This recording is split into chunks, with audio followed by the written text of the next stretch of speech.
cenk, cihad, şehadet.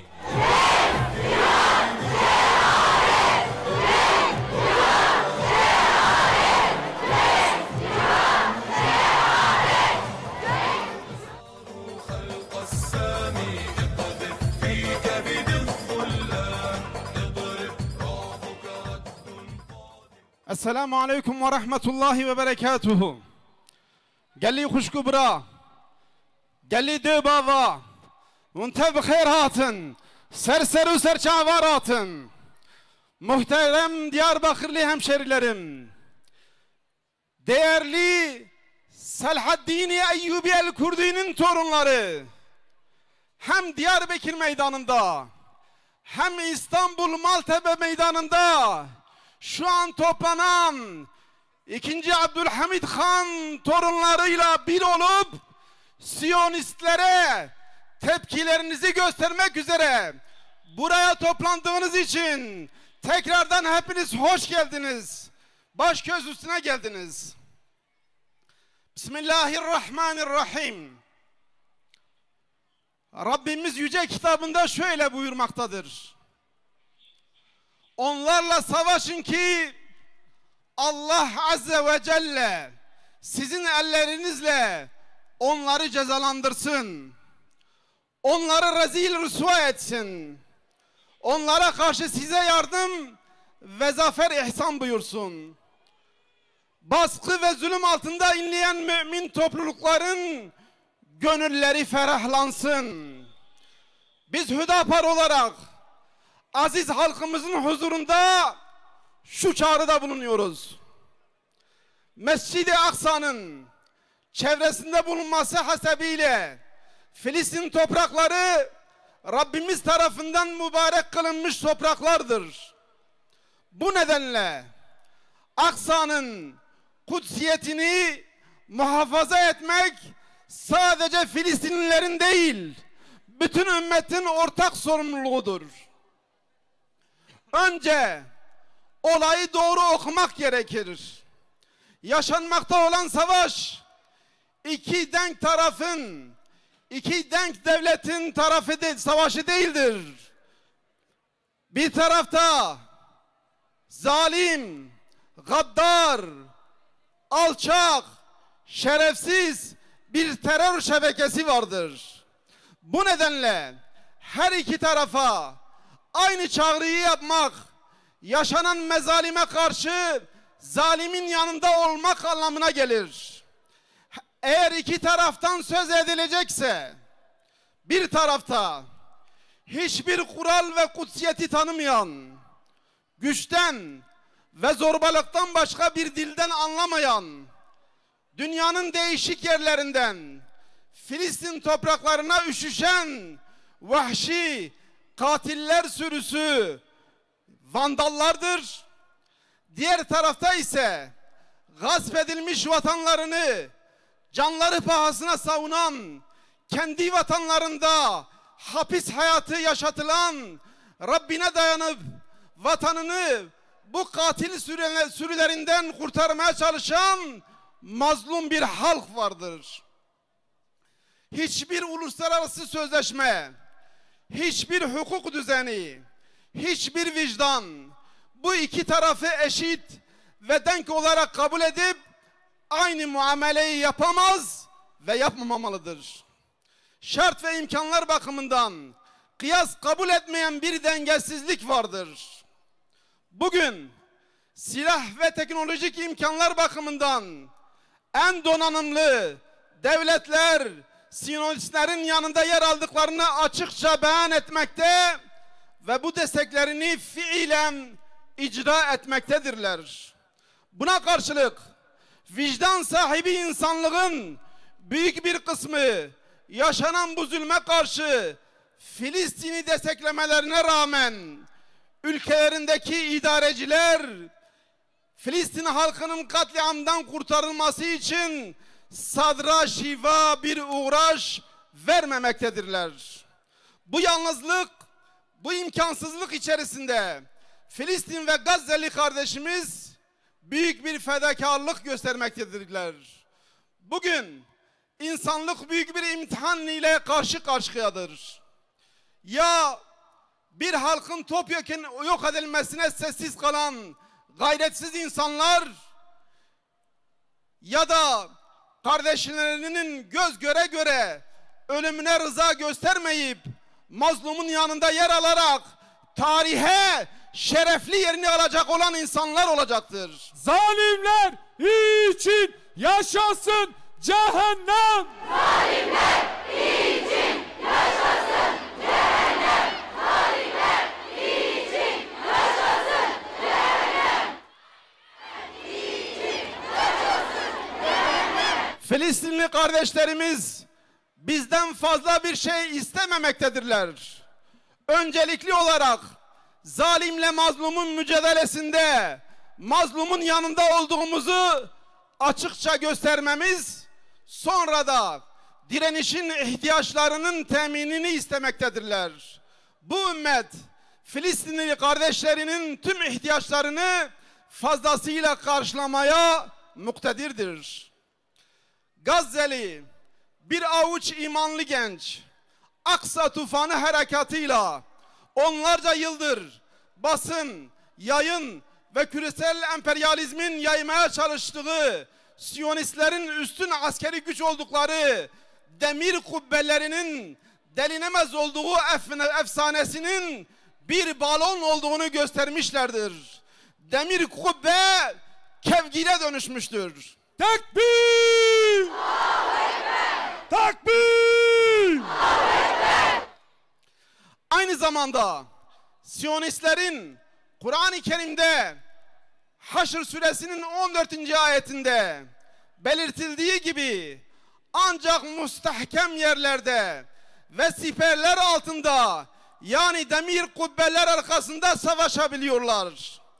Yine Kamer suresinde müjdelendiği gibi, yoksa onlar biz yenilmez bir topluluğuz mu diyorlar. Yakında o topluluk da yenilecek ve arkalarını dönüp kaçacaklar. Bümre İsrail! Bümre Amerika! Bümre İsrail! Bümre Amerika! Bümre İsrail! Bümre Amerika!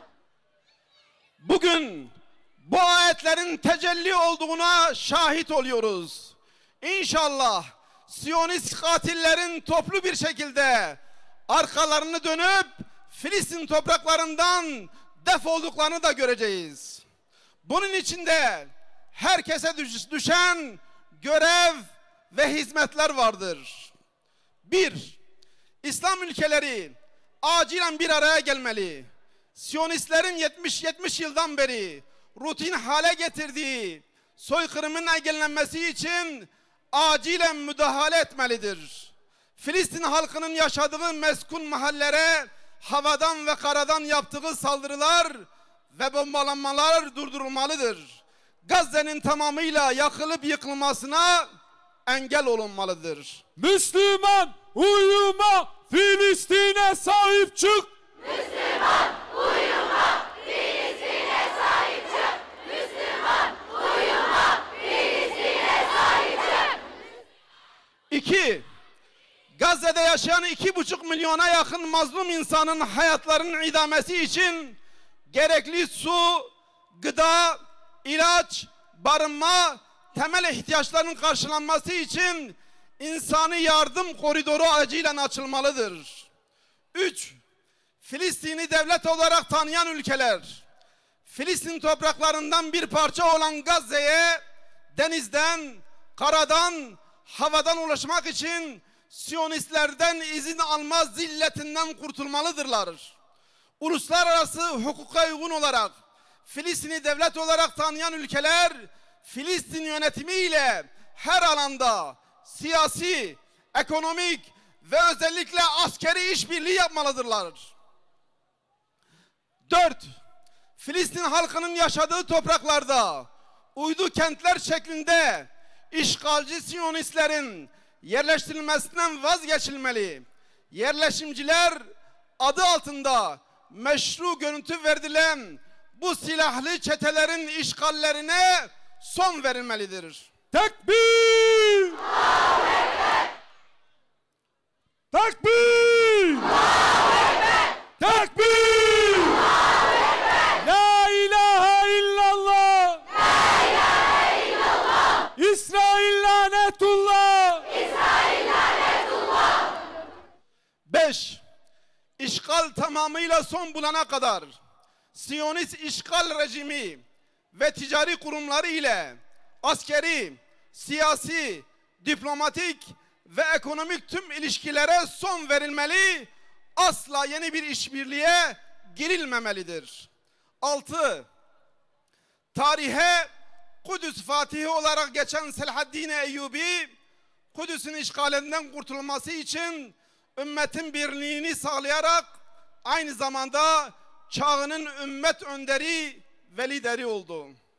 Bugün kim Kudüs'ün kurtarılması için ümmeti bir araya getirir ve buna rehberlik ederse doğal olarak ümmetin lideri ve önderi onlar olacaktır.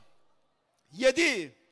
70 yılı aşkın bir süreden beri Siyonist rejimin yaptığı tüm katliamlara ve hukuk tanımaz icraatlarına İslam ülkeleri kınama dışında bir yaptırım uygulamadı. Kınamaların Siyonistleri caydırmadığı açık bir şekilde görülmektedir.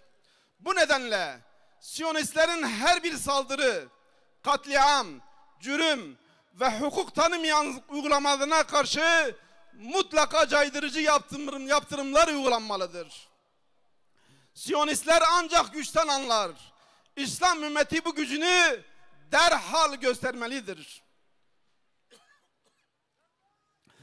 Siyonistlerin 2 milyarı aşkın İslam alemine rağmen İslam ümmetinin 3 mukaddes şehrinden birinin bulunduğu Filistin topraklarında bu barbarlığı yapabilmesinin en büyük nedeni Müslümanların dağınık görüntüsü ve yaşadığı ihtilaflardır.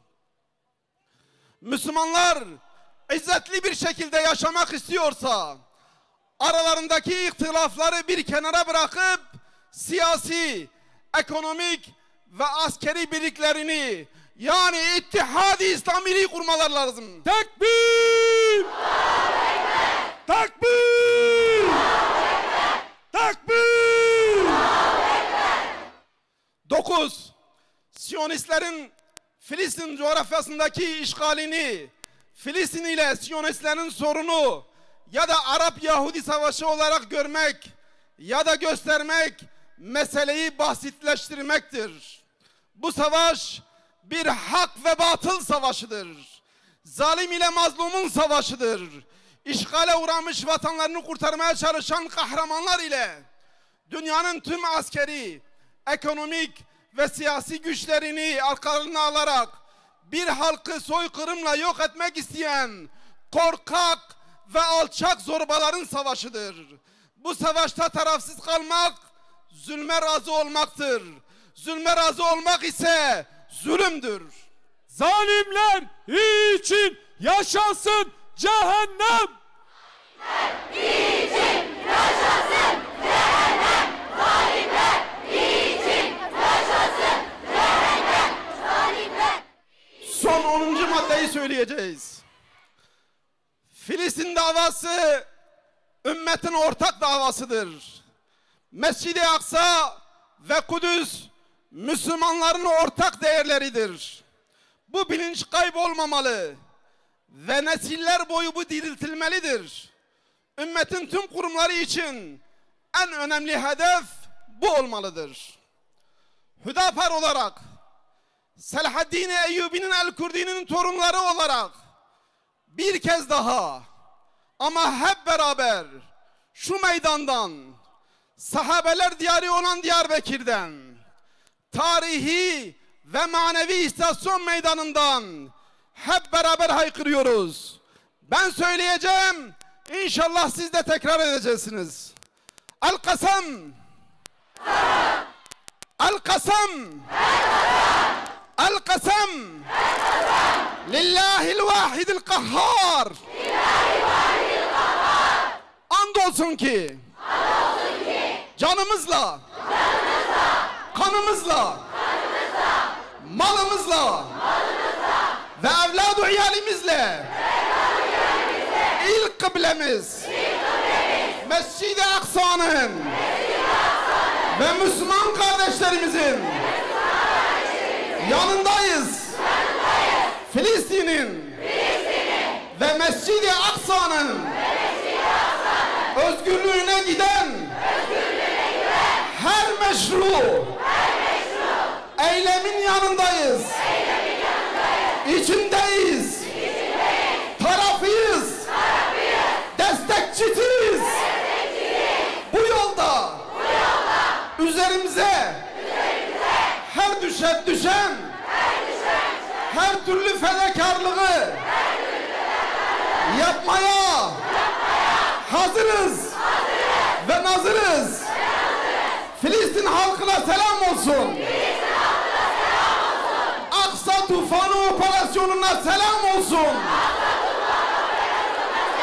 Kahraman mücahitlere selam olsun. Direnişe ve dirilişe selam olsun. Şahit ol ya Rab. Şahit ol ya Rab. Şahit ol ya Rab. Tekbir. Tekbir. Tekbir. Allahu Ekber. Allahu Ekber. Allahu Ekber. Esselamu Aleyküm ve Rahmetullahi ve Berekatuhu.